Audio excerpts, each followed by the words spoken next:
नमस्कार दोस्तों, मैं Abhimanyu Singh Bhavika maths hub Kuchaman city में आपका हार्दिक स्वागत करता हूं। आज रीट बाल मनोविज्ञान की सेकंड यूनिट का पहला टॉपिक है अधिगम। अधिगम का तात्पर्य है सीखना।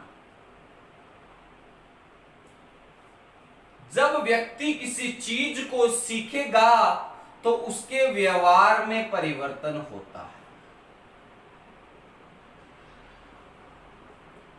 निष्कर्ष निकला, अधिगम का तात्पर्य सीखना या अधिगम से तात्पर्य है व्यवहार में परिवर्तन। जो व्यवहार में परिवर्तन है वह अनुभव से प्राप्त होता है। किस प्रकार कि एक शिशु है, वो एक दीपक या मोमबत्ती की लो को देखकर उसे पकड़ने का प्रयास करता है। जब वह उसे पकड़ता है तो उसका हाथ जलता है और हाथ जलने पर उसे अनुभव होता है कि जो मैं लो पकड़ रहा था उससे मैं जल जाऊंगा, अगली बार वह उसे नहीं पकड़ेगा। निष्कर्ष क्या निकला कि बालक के व्यवहार में परिवर्तन हुआ कि यह आग की लो है, यह पकड़ने की नहीं है। किससे? अनुभव से। सीखा या नहीं सीखा, यही क्या कहलाया? अधिगम। अब है कुछ वैज्ञानिक हुए, मनोवैज्ञानिक, जिन्होंने अधिगम की परिभाषाएं बताई। एक महोदय आए, मॉर्गन महोदय ने कहा कि अधिगम अपेक्षाकृत व्यवहार में स्थायी परिवर्तन है जो अभ्यास तथा अनुभव से प्राप्त होता है।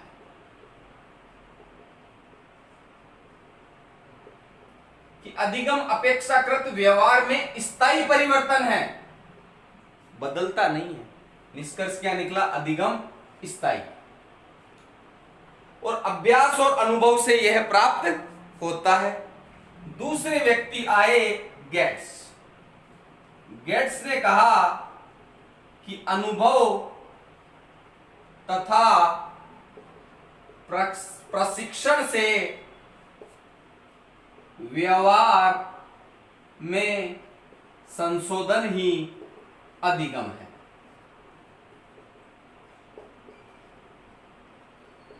यह भी अधिगम के दूसरे गुण को बताता है कि अधिगम मतलब सीखना या व्यवहार में परिवर्तन अनुभव से प्राप्त होता है और सीखने के लिए उसे प्रशिक्षण लेना पड़ता है या प्रशिक्षण दिया जाता है।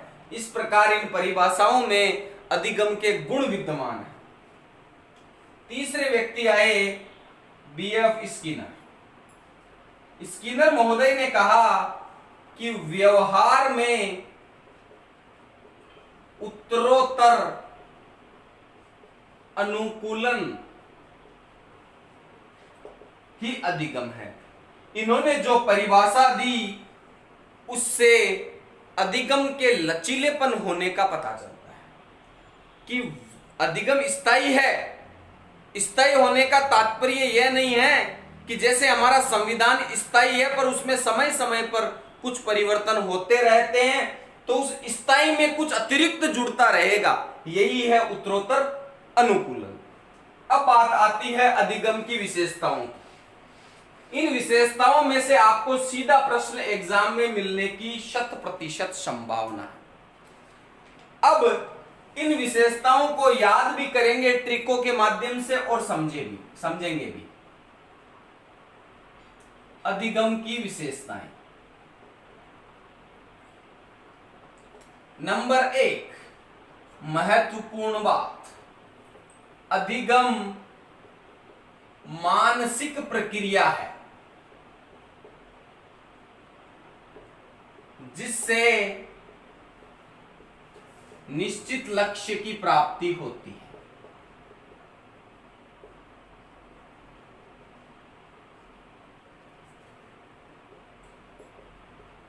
अधिगम मतलब जानना, सीखना, व्यवहार में परिवर्तन अनुभवों से। अगर व्यक्ति संज्ञान नहीं ले पाएगा, किसी भी व्यक्ति को देख रहा है परंतु उसका नॉलेज उसके मस्तिष्क प्रमस्तिष्क तक नहीं पहुंचा, तो व्यक्ति सीख नहीं पाता है। मानसिक कह दो चाहे संज्ञानात्मक कह दो, एक ही बात है कि संज्ञान लिए बिना व्यक्ति सीख नहीं पाएगा, और सीखेगा नहीं तो जिस कार्य के लिए या जिस लक्ष्य की पूर्ति के लिए सीख रहा है वह पूर्ण नहीं हो पाएगा। इसलिए अधिगम कैसी प्रक्रिया है? मानसिक प्रक्रिया। क्या प्राप्त हुआ? लक्ष्य। दूसरी बात,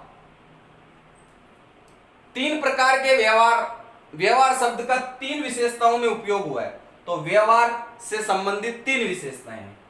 पहली विशेषता है व्यवहार से संबंधित कि मूल प्रवृत्त्यात्मक व्यवहार में संशोधन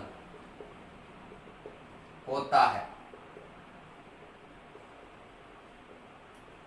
मूल प्रवृत्त्यात्मक व्यवहार से तात्पर्य क्या है कि एक तो चीज होती है संवेग, और संवेग से उत्पन्न होती है मूल प्रवृत्ति। कैसे? किसी ने आपको संवेग मतलब उत्तेजित कर, किसी ने आपको उत्तेजित किया तो संवेग आप में उत्पन्न हुआ क्रोध। क्रोध उत्पन्न होने पर आपने क्या प्रवृत्ति दर्शाई? आपने आक्रामक प्रवृत्ति या आक्रमण या युद्ध की मतलब लड़ाई की प्रवृत्ति दर्शाई। संवेग उत्पन्न होने के बाद जिसकी उत्पत्ति होती है वो है मूल प्रवृत्ति। मतलब मूल प्रवृत्ति कब उत्पन्न होगी? जब आप में उत्तेजना उत्पन्न होगी। तो क्रोध उत्पन्न होने पर आपने क्या कहा कि मैं इसका सर फोड़ दूं। आक्रमण या युद्ध प्रवृत्ति बनती है। लेकिन सीखना या व्यवहार में परिवर्तन अनुभवों के आधार पर यह बताता या यह सिखाता है कि जो आपकी मूल प्रवृत्ति है आक्रमण या युद्ध, उसमें संशोधन कर दिया कि युद्ध नहीं संयम से काम ले। विवेकपूर्ण व्यवहार को सिखाता है कौन? अधिगम। तो मूल प्रवृत्त्यात्मक व्यवहार में इस प्रकार संशोधन होता है। एक और व्यवहार है सिंपल व्यवहार में परिवर्तन, जो आप याद रख सकते हो विशेषता में सीधा कि हाँ साहब सीखने से तात्पर्य क्या होता है? व्यवहार में परिवर्तन, वही बात है। और एक व्यवहार की बात आई है कि जो मॉर्गन महोदय ने बात कही थी कि अपेक्षाकृत व्यवहार में स्थायी परिवर्तन, मतलब अधिगम प्रक्रिया के माध्यम से जो व्यवहार में परिवर्तन होता है वह अस्थायी नहीं होता है, स्थायी होता है। इंपॉर्टेंट चीज, कैसा परिवर्तन है? स्थायी परिवर्तन। किसमें? अधिगम में। 3 प्रकार के व्यवहार की बात कर ली। फिर एक ट्रिक है स 3 बार स और 1 बार सा।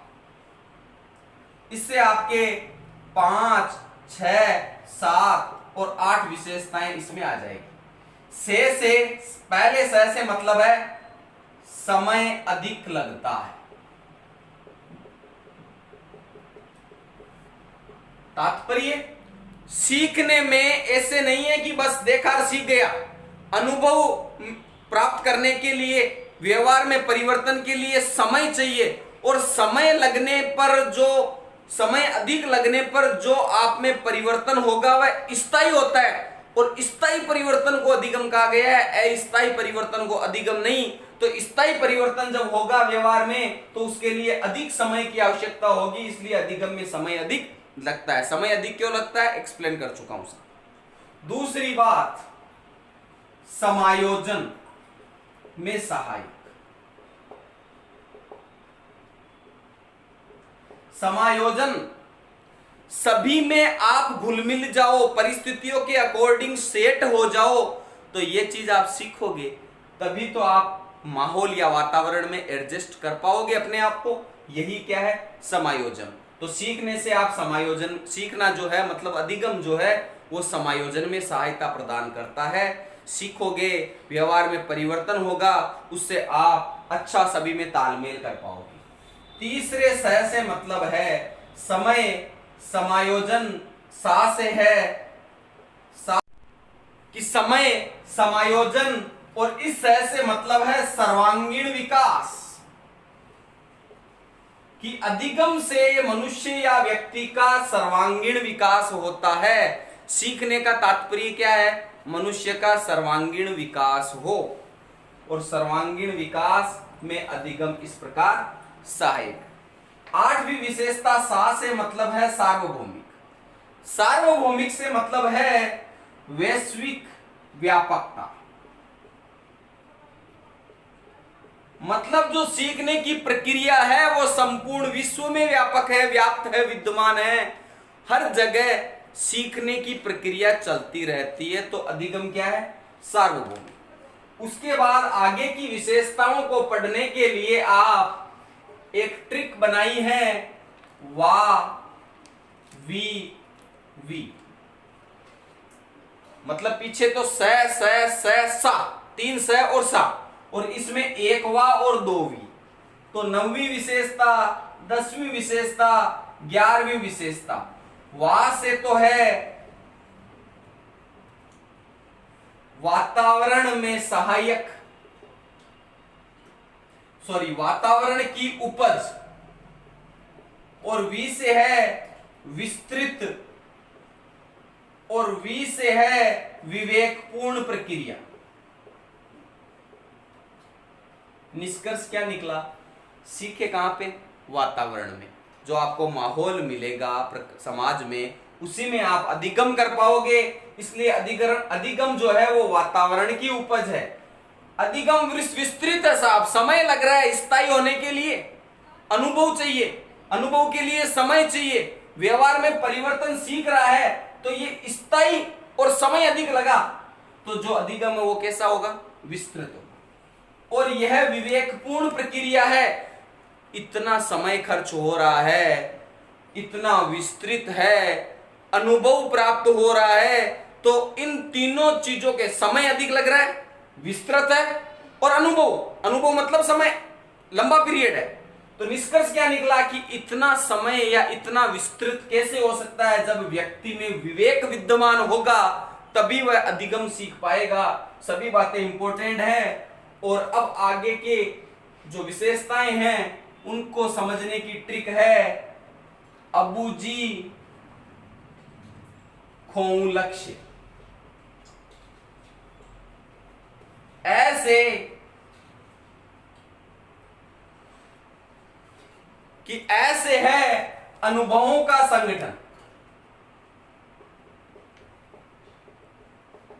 जो अपन ने पहले बात कर ली, समय अधिक लग रहा है, विस्तृत है, विवेक चाहिए, तो क्या प्राप्त हुआ? अनुभव। तो अधिगम अनुभवों का संगठन है। दूसरी बात, बुद्धि का विकास। हिसाब इतना समय लगेगा, खर्च होगा, तो मानसिक प्रक्रिया है, तो बुद्धि का मानसिक प्रक्रिया है, इसलिए बुद्धि का विकास तो होगा ही। चौथी बात, जीवन पर्यंत चलने वाली प्रक्रिया है।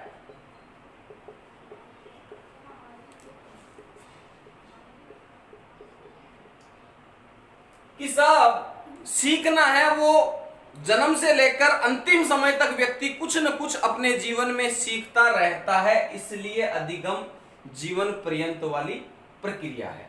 खोज से यह एक खोज है, सीखते हैं। सीखेंगे कब? किसी चीज की खोज करने के उद्देश्य से। तो अधिगम क्या है? खोज है।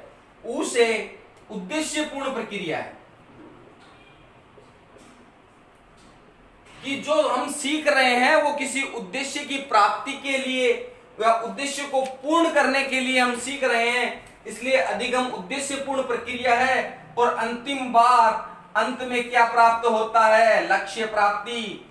कि इस प्रकार हम सीखेंगे, व्यवहार में परिवर्तन करेंगे, अनुभव मिलेगा, समय अधिक लगेगा, विस्तृत ज्ञान होगा, तो अंतिम उद्देश्य क्या है? अपना लक्ष्य प्राप्त करना। जो टारगेट है वो अचीव होगा अधिगम के द्वारा।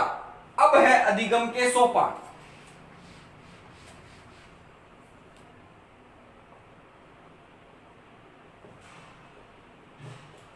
सबसे पहली बात है अभिप्रेरणा, वेरी वेरी इंपॉर्टेंट।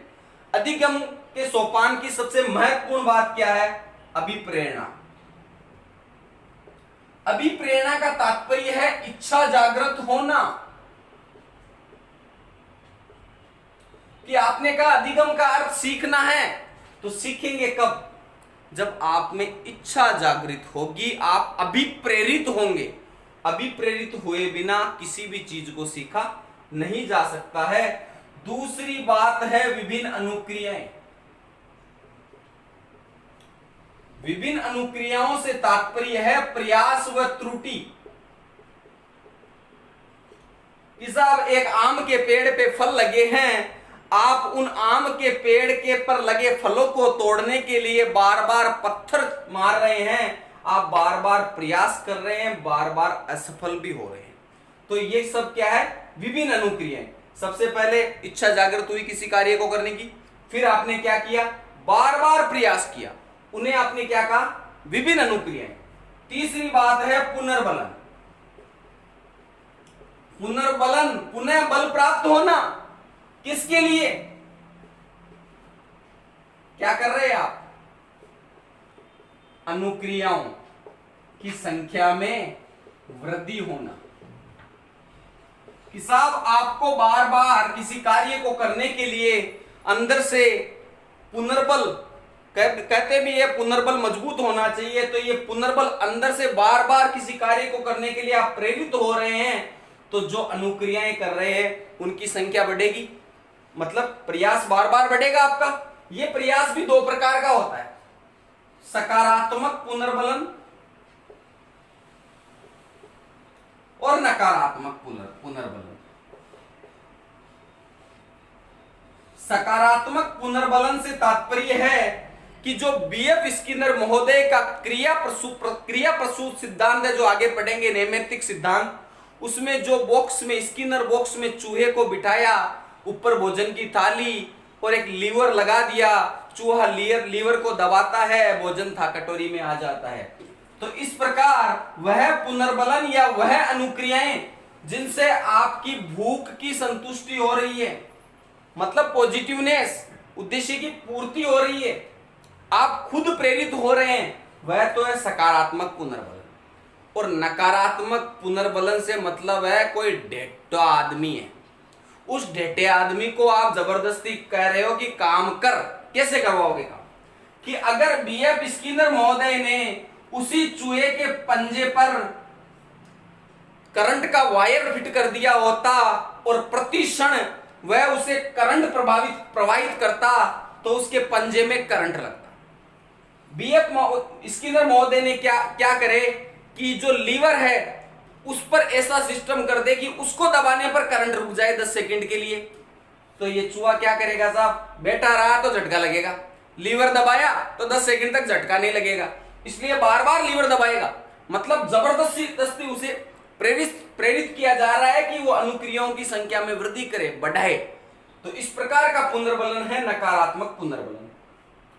अब बार बार अनुक्रियाएं करें या किसी भी कार्य को करें, अगर व्यक्ति बार बार अनुक्रिया नहीं करेगा या बार बार अभ्यास नहीं करेगा, तो व्यक्ति सीखने को, जो सीखेगा उसे भूल जाएगा। इसलिए जरूरी क्या है? चौथे नंबर पर अभ्यास। और अभ्यास, सबसे पहले प्रेरणा जागृत हुई, इच्छा जागृत हुई, विभिन्न प्रयास किए, त्रुटियां मिली, पुनर्बलन बार बार वृद्धि किया, चाहे राजी चाहे जबरदस्ती करवा के अभ्यास करवाया, तो क्या प्राप्त हुआ? लास्ट में लक्ष्य की प्राप्ति। तो अधिगम के सोपान में पहला तो है अभिप्रेरणा, और अंत में क्या प्राप्त हो जाता है? लक्ष्य, और ये बीच के चरण।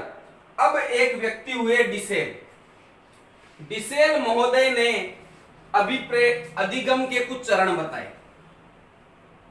चीज वही है जो आपने पढ़ा है, पर बताने का अंदाज बदल गया।